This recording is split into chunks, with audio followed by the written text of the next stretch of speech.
Okay, so you can see me and hear me. Let's get into today's question. So there was a question that was asked on a video. I'm going to pop it up here about, do projectors need to wait for invites in daily life? And they asked a question about, they wanted to know about my experience as a projector. But what I realized as I sat with the question and the most useful answer I could give to that, it's actually much bigger than just projectors. It's all human beings. So I want to talk about this idea of, how do you get your needs met, and what does human design say about that? So the question that was asked by this brave projector was, we live in a world that requires the other people for daily life, for example, home repairs, car repairs, and other situations that need initiation. Right? So as a projector, they feel like they can't initiate in order to get their needs met. So stick with me here. If you are somebody who struggles to get your needs met, regardless of your specific human design configuration, because that's what I'm going to speak to in this live today. Can you talk about your similar experiences as a projector? So here's what happened. As my emotional wave, I'm a 2/4 emotional projector. If we haven't met, hi, Carolyn Southbourne, playing with human design for about 11 years. And I pair human design with deconditioning tools because it is so wonderful to know about the details and the depths of human design.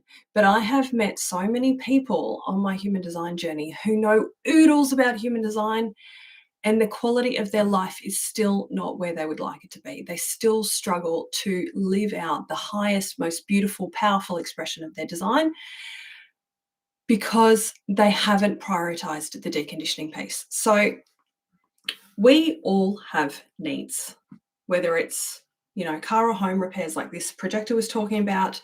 I can think about when I was traveling through Europe, there were times when, like because I have tension in my body, I sleep really well with a certain size pillow. I sleep better if I can put a pillow between my knees. And so sometimes I would turn up at the last hotel we were in, there was like one small pillow. And I was like, I'm advocating for my body's need for 2 or more pillows, right? And that might seem like a very privileged first world example, but that was a current example for me. And I think what can happen is, when we study human design and we think that it is the bee's knees of everything and it's awesome, which it is. If you're new to human design, it is. Hi there in the comments. Nice to see you. I think that what we can do is we can fall into the trap of thinking human design will solve all of my problems and I should look at everything in my life through the lens of human design.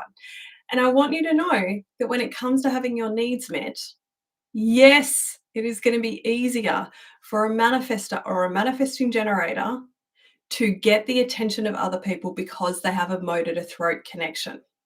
It is going to be easier for them than a projector or a reflector, especially at the other end of that easy to get attention necessarily, if we were to place everyone on a continuum.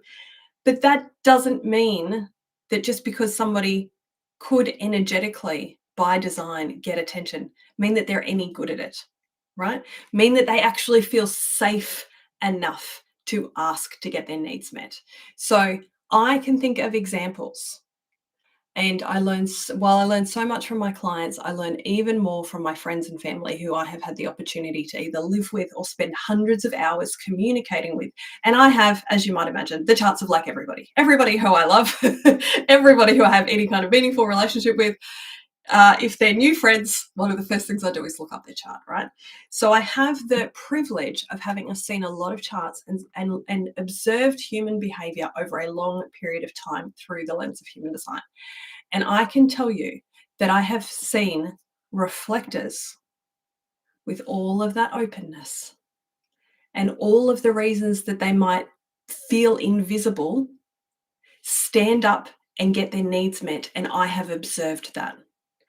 And then at the other end of the spectrum, I have seen ego defined, so like strong-willed manifestors with a motor to throat, with multiple motors, struggle to get their needs met. And what this has everything to do with, it has nothing to do with human design really, and it has everything to do with how much you value yourself. Because yes, while the way I have to go about getting attention as somebody who has an open throat, and an undefined throat, if I'm technically correct, and as a projector, I have to approach people to get my needs met in different ways than, say, the manifestors or the manifesting generators in my life. But what we all have to do is we all have to value ourselves enough, honor and love ourselves enough to go, hey, I'm important. Hey, what I need is important. Hey, will you help me get my needs met? Now, sometimes the answer will be no. Sometimes, and I noticed this as I this person had asked the question before I went away to Europe, and I had opportunity to like simmer and ponder, like simmer on this question as I watched myself navigate how I worked through different experiences in different countries and met new people all the time, and spent a huge amount of time with my partner in close proximity. And I looked at like, how am I navigating this? And sometimes I would get my needs met, and sometimes I wouldn't. And sometimes there would be times when I wouldn't get my need met initially. And then I'd go, well, this is important to me. So I would go and find another way, another person, another avenue, right? And what that requires is enough self-love to go, this is important. I am important. I will stand up for myself and my needs, and I will find a way to get my needs met. Okay. Some of the time, regardless of your human design configuration, like regardless of what type you are, which centers you have defined or not, and even, like some of the spicy gates that you may or may not have defined that may be better or not so good at getting attention, um, you are going to come across people who you are in relationship with who want to dismiss or minimize or just like kind of say that your needs aren't important. And some of the time, you might choose to still stay in relationship with those people. Maybe they're family members who are annoying but not awful. And you go, well, I choose to still keep this person, right? In that case, you're going to go, okay, well, I'm not getting my needs met here. I'm going to go over here instead and still get this need met. Okay. And sometimes you might find, and a lot of people who are really committed to authentically becoming them, work their way through different groups of friends over time or different friends over time, because I know that I have had friends in the past where certain needs that I had were not being met. And what I would find is like, well, I choose not to continue to journey with this person because this thing that's really important to me, this person isn't willing to meet.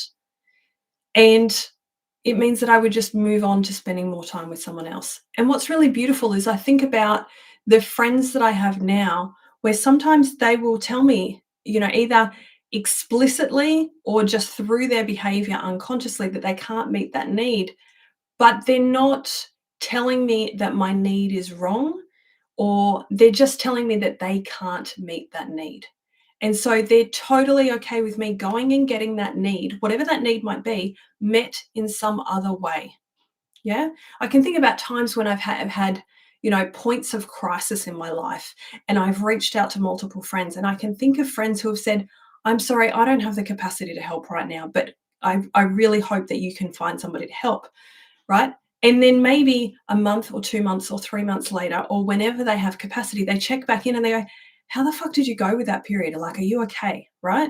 And so they recognize, oh, I want my friend to get her needs met. So you're in relationship with people who want you to get your needs met, but they might not be the person to do it. And they don't minimize that need. So I hope that was all helpful. If there was something in particular in this live that jumped out at you that you want to reflect back in the comments, I'd love to hear it after the fact. Thank you for those who jumped on live and were journeying with me here. It is beautiful to hang out with you. Have a wonderful day.